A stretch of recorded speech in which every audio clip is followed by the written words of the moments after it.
Welcome to the Wealth Wizards Show. I am your host. My name is Jason. Today we have a really special guest. His name is Qazi. 1 million subscribers on YouTube. Welcome, Qazi, and thank you so much for this opportunity. How are you? Thank you, brother. I appreciate you bringing me on. I am doing absolutely amazing. Great. So tell us a little bit about yourself, how you got started, a little bit about your background. Sure. So how this whole journey got started with YouTube, honestly, I had gotten pretty good at coding myself, and I found a passion for teaching people coding as well. At college I was going to, people kept coming up to me and they were like, "Hey, I'm learning better from you than I am from the teacher." And I was also freelancing and kind of coding at the time. And for me, it was just one of the most amazing things ever to be able to code, take anything from my head and turn it really into reality. And somebody's gonna be willing to pay you for it. Just felt really like a dream. So once I got started doing that, people started loving it. I started a YouTube channel kind of at the end of 2016. And that YouTube channel just started taking off really fast. And then one day my professor just walked up to me, started asking me for career advice. Wow. And yeah, I was already freelancing as a software developer while in college at the age of 21. I was already making almost six figures per year. And so at that point, I thought, man, this is probably a good time for me to, drop out and really just go all in and start pursuing this YouTube thing and see where it goes. So where did you learn? Was it the traditional way? Was it through college? Was it you just picking up projects and doing them yourself? So the coding skills? Yes. I picked up a lot of the coding skills, mostly with self-taught. Okay. And there was a lot. And when I say self-taught, it doesn't really mean I just sat there and looked at a wall and then coding symbols appeared and I was like, ooh, it was, when I say self-taught, what I mean is I went and learned from online platforms like Udacity or Coursera or YouTube and online tutorials, free code camp, Code Academy. There's just tons of platforms out there. And I learned from everywhere I possibly could. And then I would go to these meetup spots. One in particular that comes to mind was called PS1. It's Pumping Station 1. It's located in Chicago. I'm from Chicago. Okay. Right now I'm in LA, but from Chicago. And I would go there often. And I even found somebody who was willing to mentor me because they saw my drive, they saw my passion for coding. And they're like, man, this guy just fucking loves to code, is showing up every single day, putting in ridiculous amounts of work. I was coding, 13, 14 hours every single day. And so when I had that level of energy and passion behind it, and I loved it so much, people were willing to mentor me because it's exciting for them to see somebody grow. So it was mostly picking up skills from the internet and then also getting mentorship from wherever I could. Beautiful. Now, in terms of, so that was your journey on how to learn how to code. Now, freelancing, many people are trying to get into this. They love it because you have the freedom. You don't have to deal with tons of coworkers. You're not tied up to one company, and you get to work on projects that you really like. So what do you advise people that are trying to get into this world of freelancing? What tips do you have for them? So freelancing is, obviously for me, it came a lot more natural to me than a lot of other people just because I was freelancing from the age of 15. Wow. I started very young and I just kind of had that, I wouldn't say in my blood, but I started practicing it at a very young age. I was an independent contractor forever. I never had a full-time job. So I was always freelancing. What I came to learn after many years is I would just always go around and tell everybody, it's so easy. Just do freelancing. It'll be great. You'll love it. Everybody else will, will love you when you're doing it. And it's all easy, but that's not really the case. And freelancing, I came to find out after I started teaching people online to do it, and I started realizing for people, it was really hard. And most people are quitting freelancing or didn't want to do that. And I was like, why wouldn't you want to do freelancing? It's the easiest thing. It's so awesome. But I think with freelancing, you really have to be self-aware. It's literally like running your own business. And at this point, I understand why most people wouldn't ever want to start their own business. There are a lot of risks involved. It's a grind. And you have to develop the skills of sales. You know, you have to be a salesperson. You have to understand the business side of it. You have to be okay with a lot of risk. And you have to have, yeah, you have to have high risk tolerance. And I think those things are hard to develop. They're characteristic traits, or sometimes you might just be risk averse. So what I recommend is look at your personality type. And if you value safety a lot, um, versus uncertainty, you know, like even Tony Robbins says, we have lots of driving forces of our life. Number one is certainty, and then number two is actually uncertainty or whatever. And so when you have certainty, that's such a big force, you have to see how much certainty you want in life. If you don't need to be that certain and you can enjoy and tolerate being uncertain, then freelancing can actually be a pretty good place for you because you are your own boss. So sorry to cut you off. Can you please explain how that sales mentality comes in when you're freelancing? Because sometimes people think about sales like car dealerships, selling insurance, or just sales, regular sales. But can you please explain how sales helps freelancers pitch themselves to these people looking for help? Absolutely. So I think you have to understand how to sell your thing because you could be the best person. I'll give you an example like this, right? There could be the best show in the world that's out there right now, or best YouTube video out there in the world. But if the thumbnail doesn't catch your eye, you know, or the movie cover, you don't really feel like clicking it, you might never find out how good of a movie it is. I watched this movie, it's called Palm Springs recently, and it's supposed to be a romantic comedy. So usually I never watch anything that's a romantic comedy. But I clicked on it, started watching it, and it was one of the best things I've ever seen because it's really like sci-fi and all kinds of crazy shit happening, time travel happening, and it's like a mind fuck. And you're like, whoa, what did I just watch? For me, if it was packaged more as a sci-fi or Black Mirror-esque, you know, type of marketing, I would have watched it.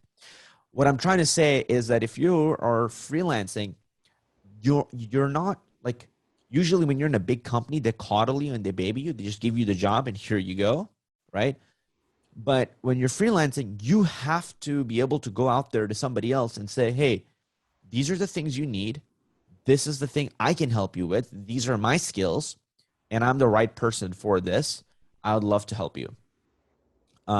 Now, when you start becoming better at sales, it's not so much like car dealership, you know, car sales, or selling insurance. It's very different because you're really working with your client and you're seeing what their needs and demands really are, and you're walking through that process together. It's a lot more sophisticated. It's almost when you're selling software as a service, it's more like high ticket sales. So it's more sophisticated than that, and there might be like a week-long sales cycle. But the simplest places for you to start, if you're somebody who's new to this, is there are online platforms you can start from. Fiverr.com and Upwork.com. Those are simple places to start from.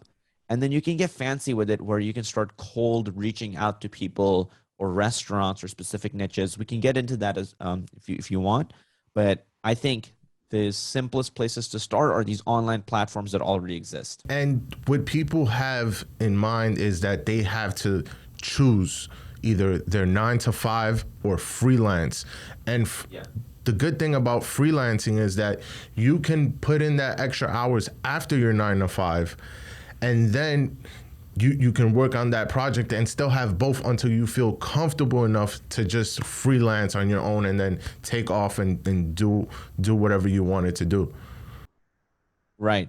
Yeah, that's true. Definitely. So now, next thing I want to touch on is resume. How important is resume? Let's say we go through one of your programs. I know Python, JavaScript, whatever program that I decide to focus on. What should be my main focus on my resume? What are the three main things that I should have there in order to attract either a freelancer or corporate job, anything that would attract their eye? Sure. So when it comes to a resume or a portfolio for a developer, I think what's really important is I think one of the things that's really tough to avoid sometimes is years of experience. So let's say that you don't have that, which most people who are looking to become developers or new won't. Okay, so let's then move on to the secondary things. I think it's what type of projects you've built. I think that is one of the most important things, because if you don't have a lot of experience, and it's like, okay, what are the things you've built? The beautiful thing about the world of development is it's extremely tangible. So for example, if you told me you were a good salesperson, I would kind of have to take you on your word, because I don't really have that much time to really test you in all kinds of situations. And then I would kind of give you a position at my company, and then we would kind of see how things go 2 weeks from now or a month from now. And then if you're not good, then you don't work with us, but if you are good, we continue working. With software development, what's cool is it's really tangible. So you don't have to just tell somebody you're good. You can be like, hey, here's a link, click it. You see that application, I made it. You can log in, you can log out, you have authentication, you have a full database, you can create, read, update, and delete posts on here. I mean, I'm using Firebase, I'm using Redux for state management here. You can toggle or, for dark mode or light mode. And it's amazing. It's like you built this spaceship and you're like, here, just play with it. It's the biggest flex. And I can go and check it out and be like, whoa, Jason, that is dope, man. And so I think that you don't necessarily, especially in the freelancing world, people don't give a shit about what your education is, especially in the freelancing world. Like when your clients are trying to hire you, they don't really care about your education and things like that. They just care, can you make it work? Does it work correctly? And can you do it fast? So in other words, can you do the thing I'm hiring you to do? And the biggest proof of it is, have you done this before? What are other projects you have? And so the coolest thing about the development world is even if you don't have clients, you can just do projects, real world projects.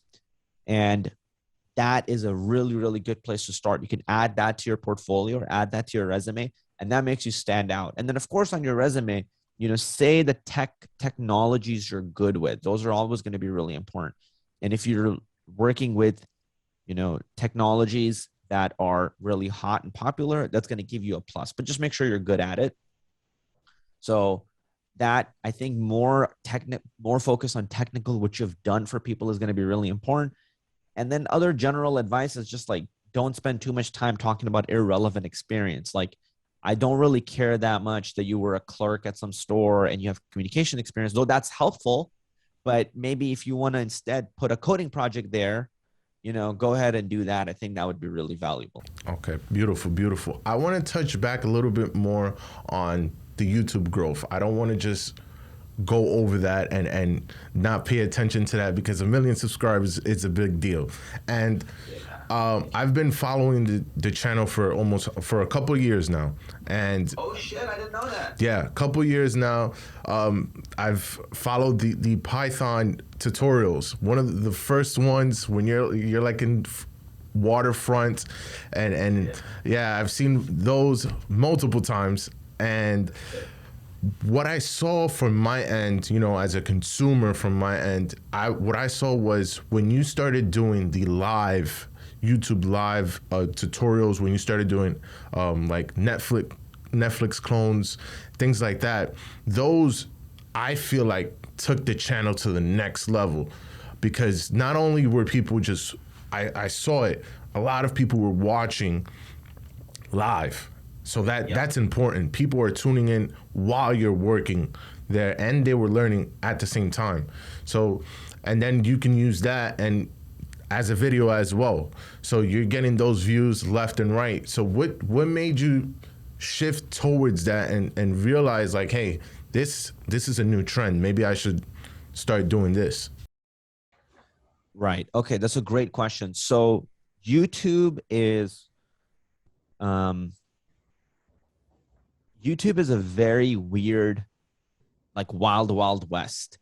And it is always changing. That's the one thing you can kind of have as a guarantee thing when you're about to do YouTube. And so that's what makes it really hard to succeed on YouTube for a really long period of time, because you have to keep innovating. And so there were a lot of types of videos that would work before in 2016, 2017, that then just kind of stopped working and wouldn't grow the channel anymore. And so we had to do countless iterations and go through really painful years, man. Like 2017, 2018 in particular was a really painful year. Like nothing we would do would work on YouTube, and we were just suffering and the channel was dying. And you're like, what is happening? Why? We have built so many subscribers. Like I'll give you an example, right? I have 1 million subscribers, but if I were to drop a video that wasn't, let's say, a really hot thing, I'd probably cap out at 9,000 or 10,000 views. And it's like, what did we build a 1 million subscribers for? What's the point of all of that? And something really painful happened in around 2017 or 2018. YouTube basically, YouTube cut the cord between subscribers and creators. And there used to be this link. So if you subscribe to a channel, then when that channel would make a video, you would be notified of it. Now, nope. Like the subscribe button just completely doesn't matter at all. Because what YouTube saw is what gets people to stay on YouTube the longest. And they realize it's not subscribing to a channel. Because as a viewer, you might change your mind. Even when you watch stuff on Instagram and stuff, right? Sometimes you might be watching like the type of content you want to watch, maybe personal development, maybe money mindset stuff. But then there are times you're watching dumb dances, right? You're watching like stupid videos of animals doing funny stuff. And, you're like, what the fuck am I doing? It's 2 hours have passed. And so it's not because you subscribe to them, right? It's just you got interested in content, you clicked on it, you started watching it. So that's what YouTube saw. And now how do people watch YouTube? Jason, let me ask you, you consume YouTube right now, right? Yes. So what's your behavior of when you're consuming YouTube?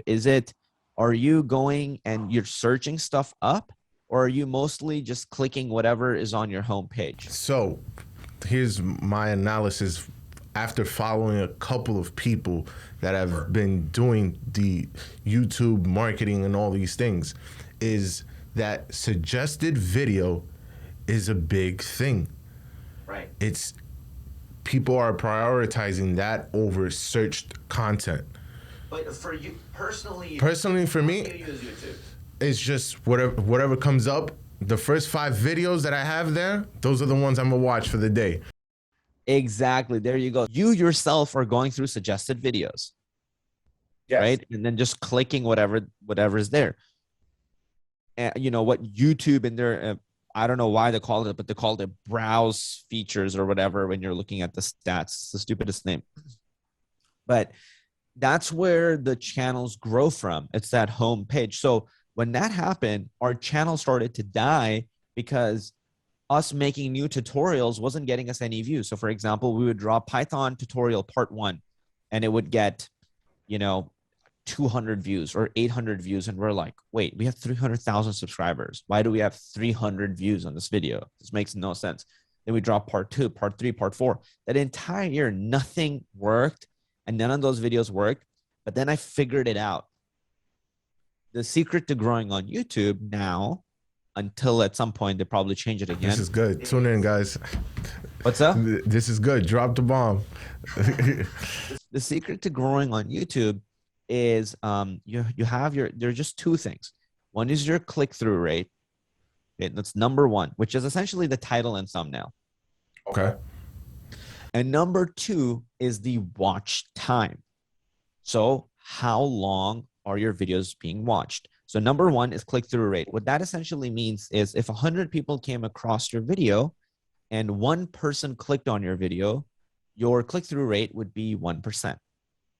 So click through and watch time. Those are the keys to break in to YouTube. This subscriber stuff is No, that doesn't matter. Yeah, subscribers literally doesn't matter. wow. Thank you for that. Now, the show is called Wealth Wizards. So I need your input on what do you think is wealth, and are you trying to achieve it? Because some people are like, listen, I'm making $500,000, $1 million a year. I'm okay like this. I don't need to go after the legacy and then leaving a legacy behind. That's not important to me right now. Important to me is my little project here, and I'm trying to grow this. What's your take on that? I have learned a lot, from going from, making 3,000 a month to 5,000 a month as a freelancer, and then to 10,000 a month and being like, holy fuck, this is crazy, to having experienced months where we're hitting 100,000 a month or 200,000 a month. And it really shifts your perspective, and money becomes really weird. I mean, it's nothing compared to like how much money Drake makes, right?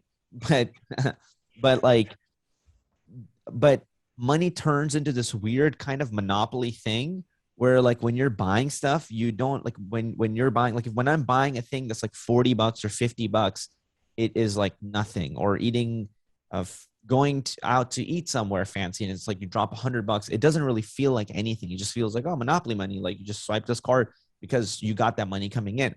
But what I realized is I used to have these like really crazy number goals just because I heard Grant Cardone say them, right? Or somebody else said them. And I'm like, I need to make $1 billion. I need to make like 500 million, at least. And what I came to realize was in 2017 or 2018, after I lived in a small apartment in Hollywood, and after I had gotten everything I wanted to order from Amazon at my house, I was just happy, dude. You had Prime? You had Prime? What's up? You had Prime? Amazon Prime?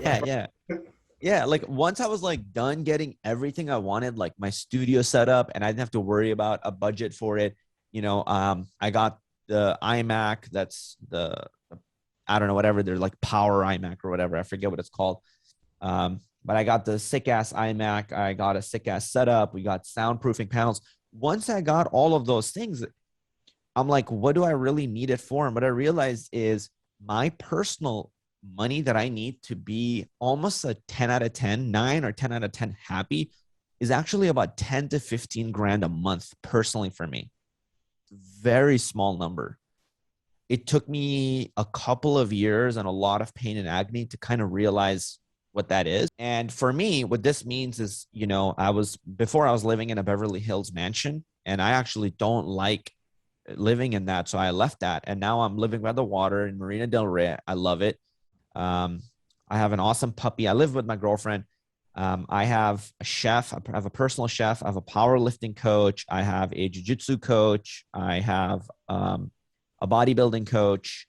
I have somebody who helps me with nutrition. And, I'm working on my body like an athlete.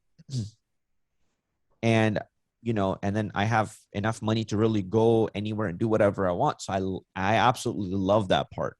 So for me, my financial goal is to have a business that sustainably produces a healthy amount of profit, like $30,000, $50,000 a month of profit. That's after every expenses, all that good stuff. All that good stuff is done. 30, 50 grand of profit per month. And you could just stash that and you can stack it up. And even if that's in 1 to 2 or more years from now, that is really, really good. Outside of that, I'm going to keep growing as fast as I can. I love it. I love working with a big team. But what I realized is that a lot of like pain was becoming a part of my mind, where we started scaling too quickly, started hitting really big numbers, but then profit became break even.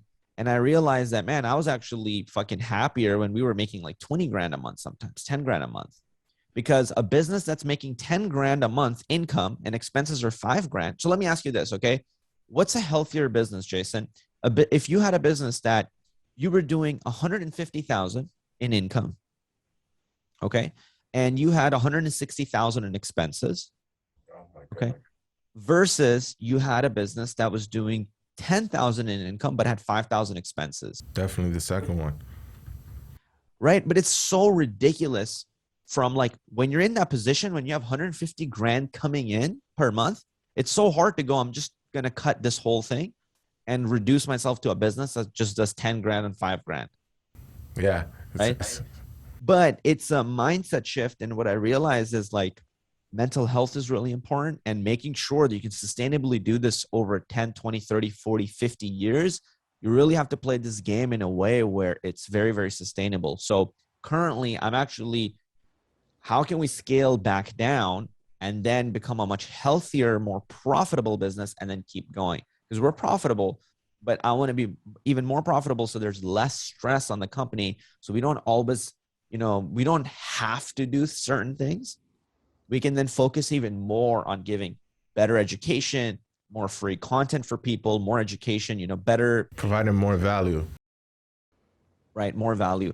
So in terms of a wealth plan, I don't have some crazy long-term plan, but if I can get the business to a place where it's generating X amount of profit per month, where we're doing 1 to 1.5 million profit per year after taxes are done, and it doesn't even really require me that much to be the face, I think that would be a really solid place to go to. Beautiful, beautiful. Thank you for sharing those numbers. Now, one last question before we jump onto the legit or bullshit section.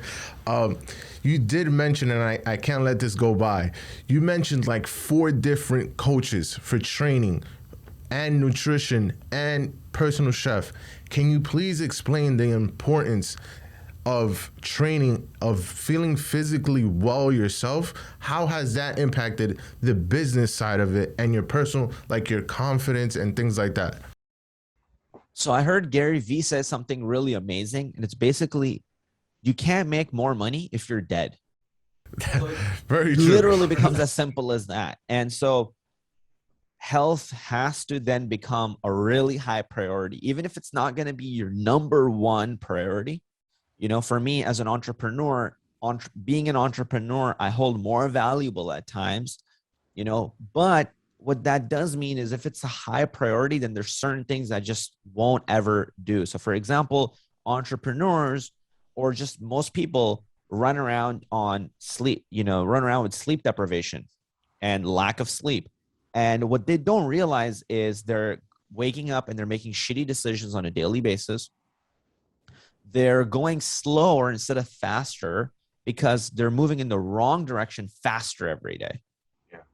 Right? Like just constant movement isn't going to get you where you need to go. It's kind of like if I was drowning in water and I just start fighting it and panicking, I'm going to drown. And that's what happens with a lot of people who don't sometimes slow down and, and take their health into consideration. So for me, health has been really important thing. I think that as you start to age more and more, it starts to keep becoming a bigger and bigger of a factor. Like, for example, some of my friends have burnt out and don't want to do this anymore. I'm pretty young. I'm 27. My friends are pretty young. But because I think they went too hard and then they kind of quit. Whereas like I will, my girlfriend, she's a pro boxer. Yeah, I've seen you guys train. I follow you guys. Killer. Awesome. Yeah. And she's like she's a synchronized swimmer and an actress. So for her, her body is really important, and that's her business, in fact. So like she has to really train hard and then recover harder. So, for us, like, she has helped me with this a lot, but 9 or 10 p.m. we go to sleep like grandpas and grandmas, like that's it. It's our cutoff time. Definitely. But I'm pretty sure you're up and early in the morning, right? Yeah, we're up super early. Yeah. But what's funny is that, we went to this vacation and we were like, oh man, we were up so fucking late. We were so tired. And our late was like 11:40. Yeah. It's like super. We were watching the Manny Pacquiao and the Ugos fight. Yeah. Great fight. But what I realized is that health portion is really, really important. Now, because we have a big team of about 10 to 15 people, my entire job is making good decisions, a few good decisions every day. And so my job is not so much doing the work. And so if I have lack of sleep or I'm irritable, I'm going to make somebody want to quit and not work with us who's extremely talented. And that'll cost us, about 300 grand in a year. So that'll have a huge cost to it, or I might not motivate them enough, or excite them enough, which will cost also a lot because then they won't go and do things that'll make us even more money or more profit. And so, I need to make sure that my brain is working correctly and I'm not doing stupid things on a regular basis because I have to lead a team of 10 or 15 people. So before I used to, go a lot on sleep deprivation, but now that just never happens. Make sure my sleep and my health and my food is on point. Another thing for me is the food has a huge effect. So, if I'm eating sugary stuff in the morning, I don't know if you've ever felt that, but you ever feel like sleepy or tired during afternoon or maybe even a little bit sluggish sometimes? Yes, sir. All the time. Yeah, bro, that was killing my fucking business because I just can't focus and do the work that I need to do. Like, especially when you have to do really long periods of focused work and you have to work on an ads campaign or you like have to launch and shoot a webinar and you have to script it, write it, research it, and shoot it. It's like a 6-8 hour long activity. You can't necessarily do that. If you're sluggish and tired 3 hours in. No, because what lack of sleep does isn't that you're going to fall asleep. That's what people think it does. It's your lack of willpower. So if you're short on sleep and you have the choice to do something that requires really little willpower, like swiping up on Instagram and seeing the next post versus committing to like a really big long-term project, you're not going to do it, And so that sluggishness that I was feeling was oftentimes because of food. And so for me, I started doing, eating less carbs I'm not doing a no carb diet. So I'm still eating sugary stuff, but I just do that after 2 or 3 p.m. So now that sluggishness comes to me after 3 p.m., but between 6 a.m. and 2 p.m., I either go on very little food, so I stay sharp, or I have very low carbs. But go ahead. Beautiful, beautiful. No, thank you for sharing that because that is productivity, and that's helpful for anybody in any business that they're trying to strive, especially people in sales. You need to have that high energy in order to pitch yourself. If you're coding, you need to have that energy as well. To be on a computer, on a screen for 6-8 hours, not easy. You need to have good sleep and know how to measure your carbs. So now we're going to jump onto the legit or bullshit section. So the first one we're going to do is coding boot camps. Are they legit or is bullshit? So, for being completely transparent, we have a coding boot camp ourselves. Okay. Okay. So I think my answer to this will not carry that much weight because I'm involved in it. Okay. Okay. But I will say this. There are some bullshit coding boot camps and then there's some legit coding boot camps. There we go. And, one of the things that I think is really important, and some people who were even coming to our coding bootcamp were telling us is like, hey, some coding bootcamps don't teach algorithms, data structures, like really important fundamental things that you have to get as a developer. And so I'm not going to go ahead and call those coding bootcamps bullshit, but I think that that's really an important thing that most coding bootcamps need to be teaching. It's not a nice to have, it's a need to have. Like if I'm hiring you, Jason, to work as a software developer at a big company, let's say, and we have a big database and infrastructure, let's say it's Amazon.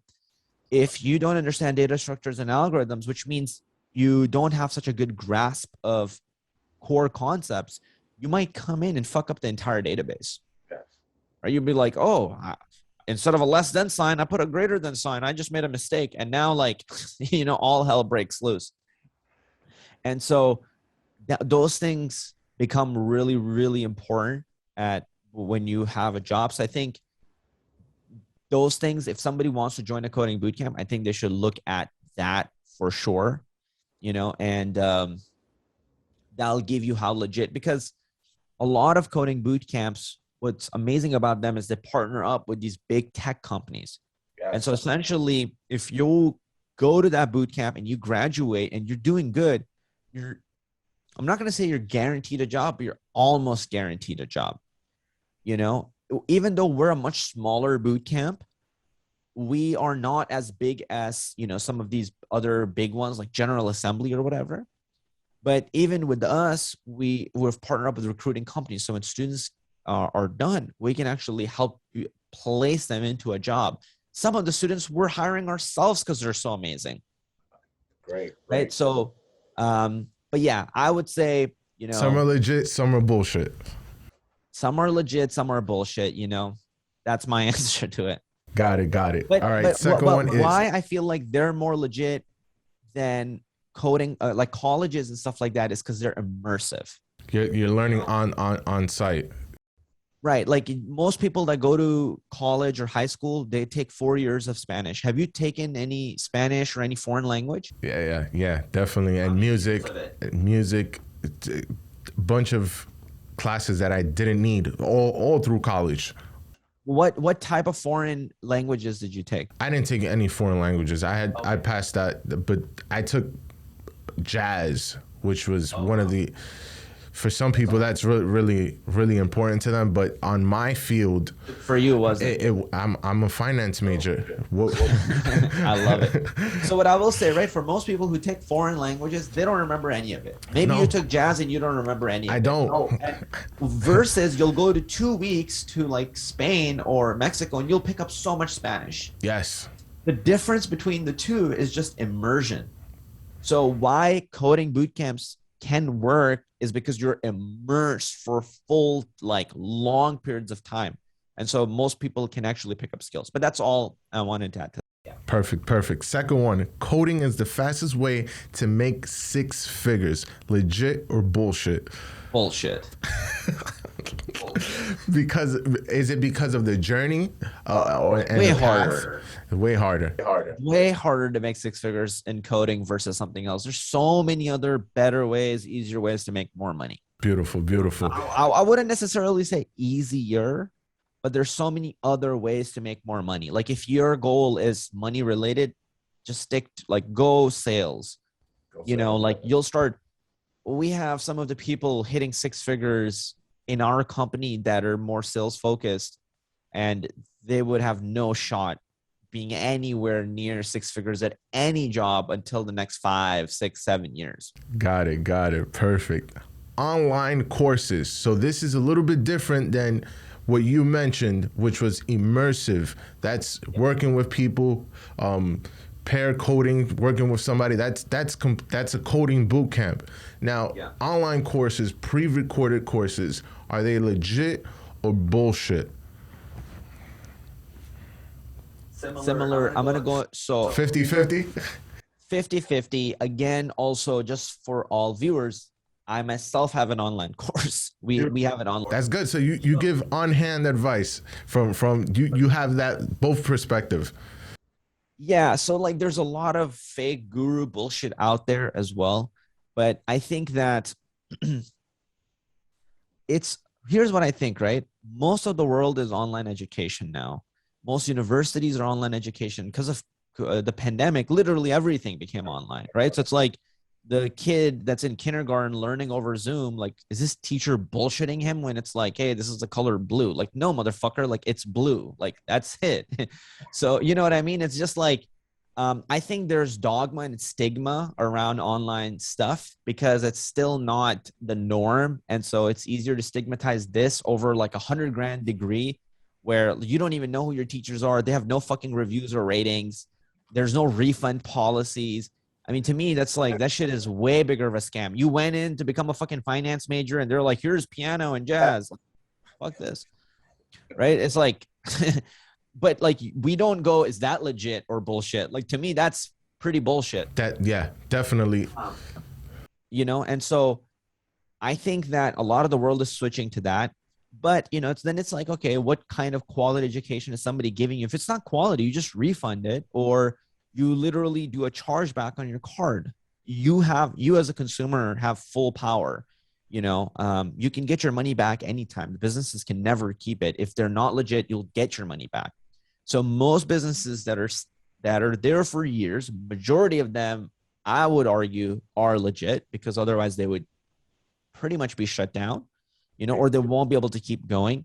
I think things that make online courses, you know, as long as you can trust the source you're buying it from, what make them good is, of course, the quality of the content in there. And then for ours, we make sure that you have even coaching. So you have like 4 weekly coaching calls, you know, and you're being offered that at what, like $700, whereas it's what some of the boot camps are charging. You know, we have their online boot camps that charge $5,000, $10,000 for the same online course that we charge a lot less for.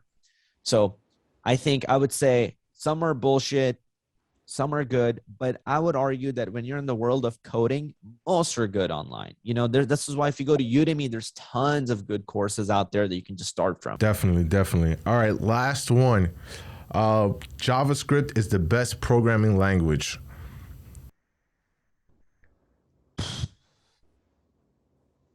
Tough one. I mean, what do you use most? I use JavaScript, React a lot. I think it's one of the best languages. My personal favorite is Python. Okay. But again, majority of the web development stuff that I do now and that I'm focused on now, all of that is JavaScript. You know, all of that is going to be React. The only reason I hesitated on that answer is because I think for beginners, JavaScript syntax is often more confusing than like if you were picking up Python. You know, like if you're just creating a variable, there's like 8 ways to make a variable in JavaScript. It's like var JSON equals this, or let JSON equals this, or const JSON equals this. And you're like, what's the difference between these 3? And it's like, you should be doing so many other better things with your life and your time than like figuring out what's the difference between, you know, those 3 things, especially when you're a beginner. And so I think that kind of makes it annoying and tougher. And there's a lot of weird things that are happening in JavaScript. So I definitely really like it. Why I love it a lot is because there's a visual aspect to it. So it's more user friendly, and it's more on the front end that is being used. Yeah. And it's gonna, if you're gonna do anything web development, you're gonna be more in the right direction with this, you know. So yeah, I mean, I think that if you were to go the best programming language to start off with it, I think that's a great idea. It's a good one to start off with and to keep going with, honestly. Perfect. All right, Qazi. So we're going to wrap this up. Thank you so much for joining us. It is an honor to have you on here. For everybody, thank you for joining us, and like, subscribe, follow us. Thank you so much, Qazi. You got it.